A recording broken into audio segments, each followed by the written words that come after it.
C'est un plaisir de vous retrouver dans le cadre de cette grande édition du journal sur la FM Télévision. Mesdames et messieurs, bonsoir et bienvenue. La desserte en eau potable ne posera plus de problème dans les communes de Kimbanséké et celle de Ndjili à partir de ce mardi. Le président de la République a inauguré l'usine de traitement d'eau potable de la Régie des eaux nouvellement construite à Lembaïmbou, un ouvrage moderne destiné à l'amélioration de la distribution d'eau potable dans la partie est de la ville de Kinshasa. On en parle dans ce reportage. Ça y est, le président de la République, Félix-Antoine Tshisekedi, a joint la parole à l'acte. Cette usine de traitement installée au confluent des rivières Ndjili et Lukaya à Lembaïmbou fait désormais partie des patrimoines industriels dont dispose la République démocratique du Congo. Elle servira à la desserte en eau potable de la Régie des eaux, particulièrement dans plusieurs quartiers de la commune de Ndjili et celle de Kimbanséké.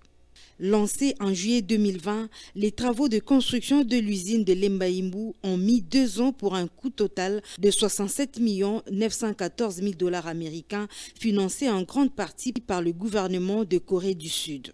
Exécutés par la firme sud-coréenne Hyundai Engineering, les travaux ont consisté à la construction d'un ouvrage de génie civil de captage d'eau brute de 220 000 m3 par jour avec une première phase de 38 500 m3 par jour, la construction d'un réservoir semi-enterré d'une capacité de stockage de 10 000 m3 ainsi que la fourniture et la pose d'un linéaire total de canalisation de 30 km. Au terme de deuxième et troisième phases, l'usine de Lembaïmbou va atteindre une production journalière de 200 000 m3, quantité suffisante pour alimenter plusieurs quartiers de la ville de Kinshasa.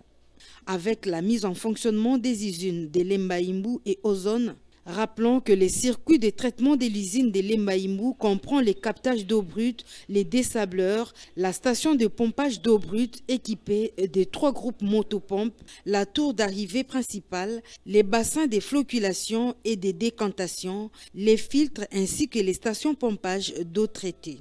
Cette dernière est dotée d'un réservoir de 4000 m3 où se fait la désinfection de l'eau par chloration et la station de pompage est aussi équipée de 3 groupes motopompes dont 750 m3 par heure, chacun qui refoule l'eau vers les réservoirs de Kimbanséké d'une capacité de 10 000 m3.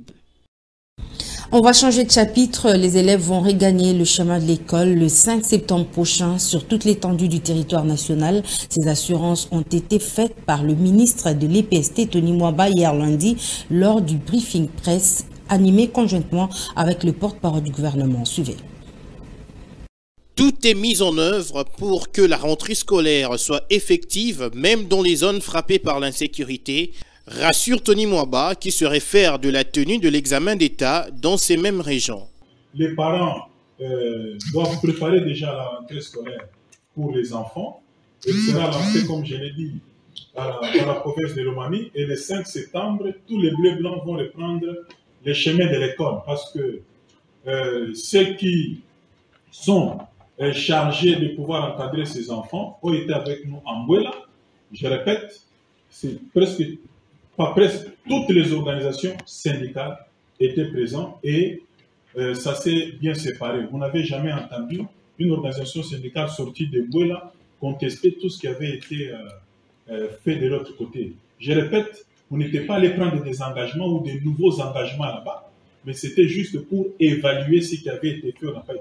Et les bancs syndicales étaient d'ailleurs satisfaits.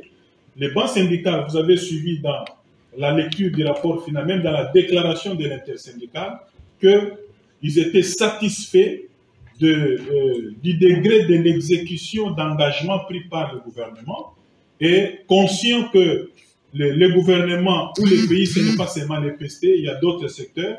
Ils ont compris qu'on est sur la bonne voie et ils ont décidé de signer et de garantir la rentrée scolaire effective.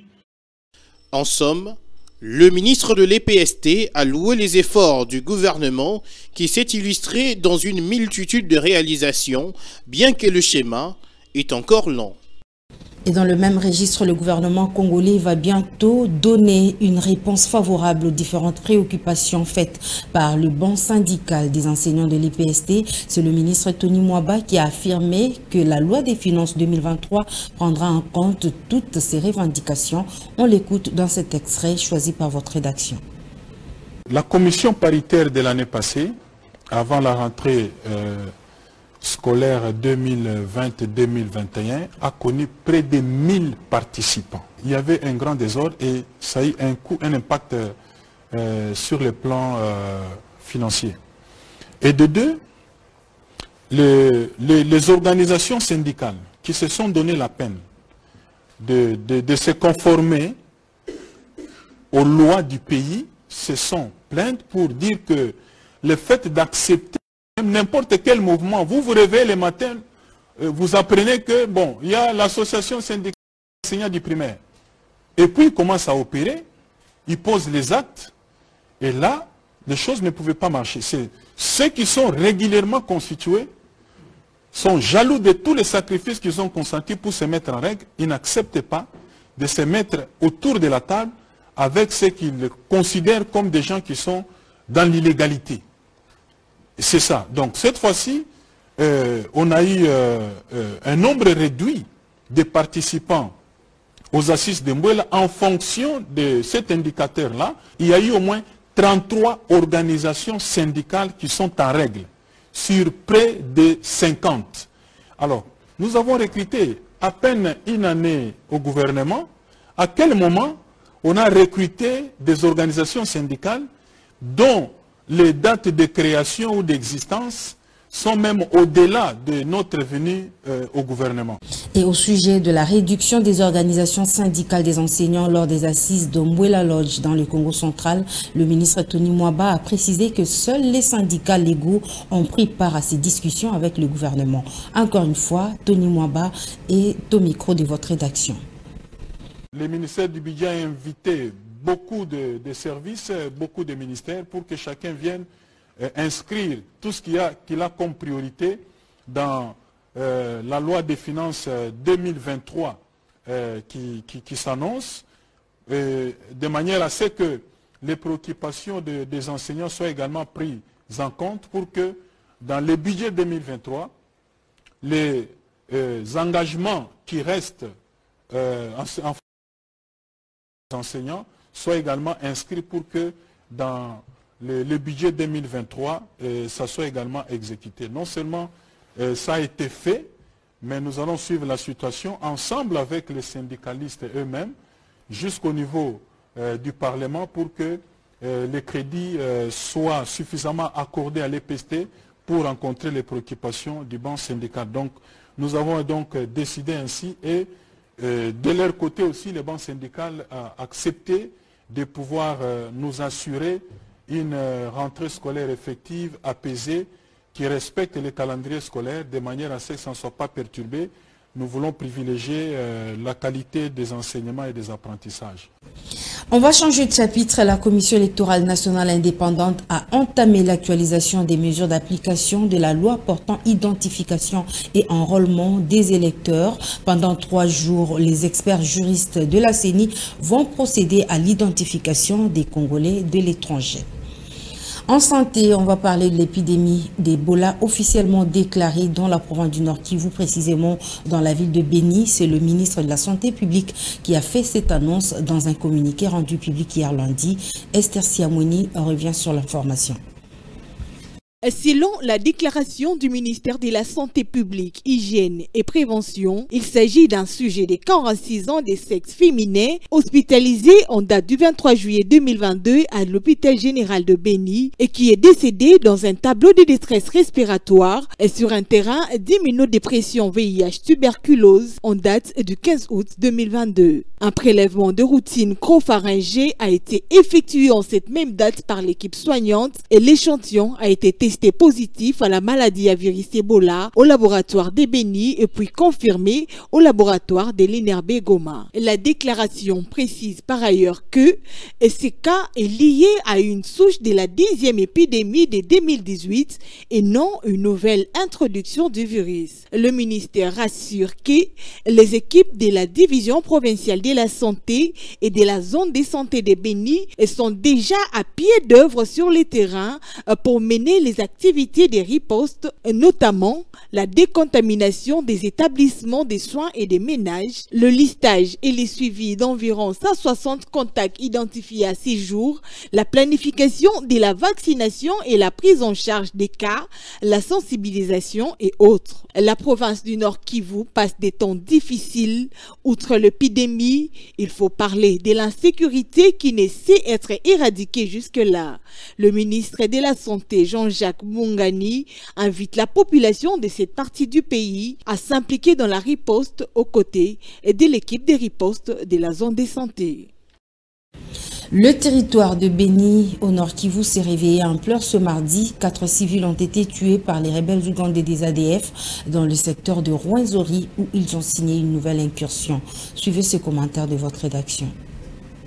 La société civile renseigne que ces rebelles ont pris d'assaut le village Banyangala, près du parc national de Virunga. Là, on parle de 4 civils tués, dont 3 garçons et une femme.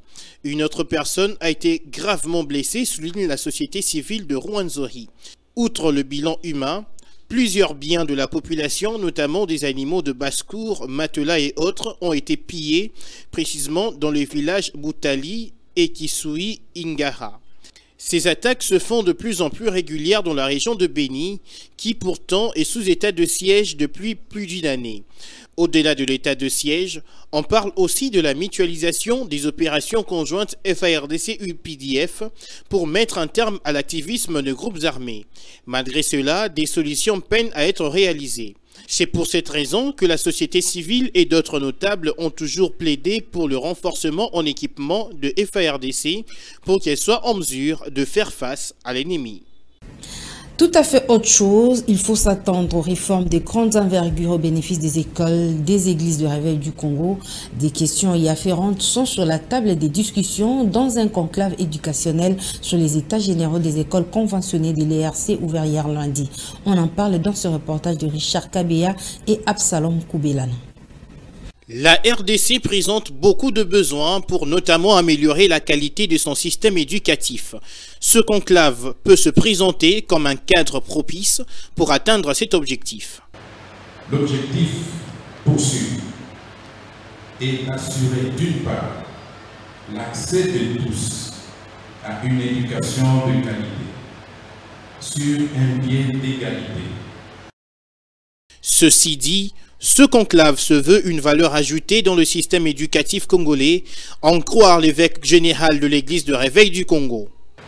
Ces assises de 3 jours offrent une grande opportunité de proposer et même d'acquérir de nouvelles stratégies pouvant apporter un plus au système éducatif de l'église du réveil du Congo dans toutes ses entités éducatives.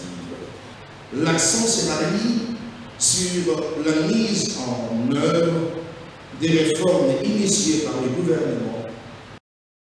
Le cours de religion selon l'église de réveil du Congo, voilà une autre réforme attendue après ces 3 jours des travaux. Le cours de religion s'est donné d'une manière disparate. Mais maintenant, à partir de ce conclave, il y aura une résolution puisque ça a été décidé en Assemblée générale. Maintenant, nous sommes dans des assises sectorielles. L'église du réveil du Congo a décidé que le cours de religion soit d'application. Décidément, cette initiative se range dans la vision du gouvernement congolais pour l'amélioration du système éducatif de la RDC. Vous le savez, les motocyclistes sont désormais contraints de porter un casque et de se munir d'une plaque d'immatriculation ainsi que d'autres documents. Mais curieusement, l'on voit de plus en plus les Wewa, comme on les appelle, avec ces outils de travail. Mais qu'est-ce que cela a changé concrètement? Reportage Patrick Ngou et Absalom Koubelana. Ce qui a changé, c'est peut-être l'identification de la plupart de mototaxis.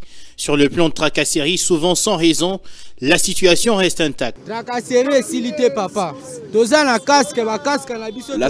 ne faiblit pas. Nous avons nos casques et nos plaques. Vous pouvez les filmer. Nous avons aussi payé la quittance, mais la tracasserie persiste. On ne comprend rien. Que vouliez-vous qu'on fasse? 2018, En 2018, on a payé des plaques, mais rien n'a changé. Aujourd'hui, en 2022, vous nous obligez à payer des plaques, mais c'est tout le monde qui nous arrête. Policiers, birodés et les roulages.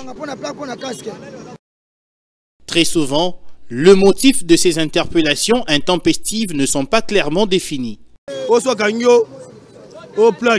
Si on t'arrête, on te demande la plaque, on monte, on demande le casque, on le montre. En fin de compte, on nous demande une amende de 200 000 francs congolais.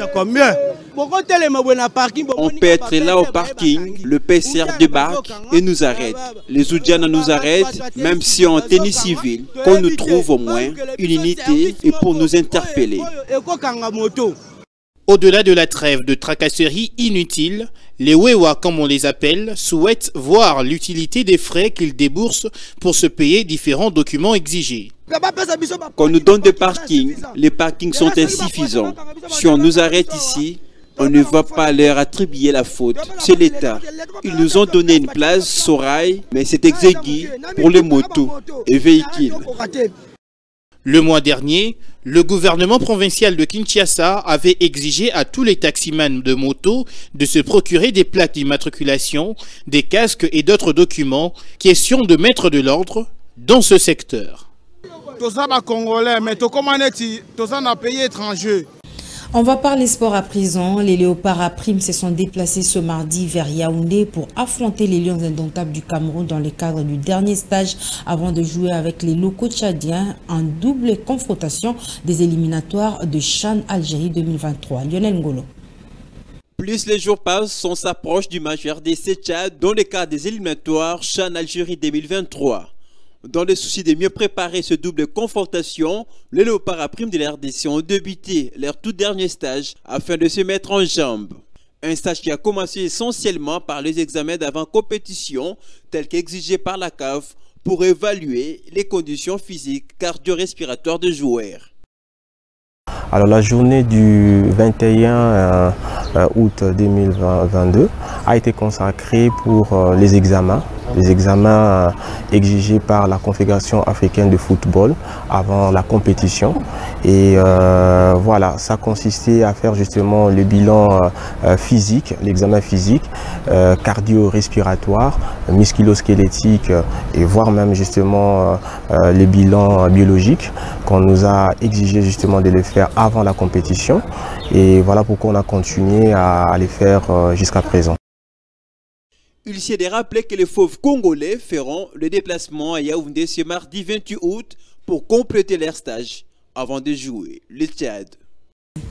Mesdames et messieurs, ce journal est complètement terminé. Merci de nous avoir suivis. Restez branchés sur la FM Télévision. Vous ne serez jamais déçus. Excellente suite de programme.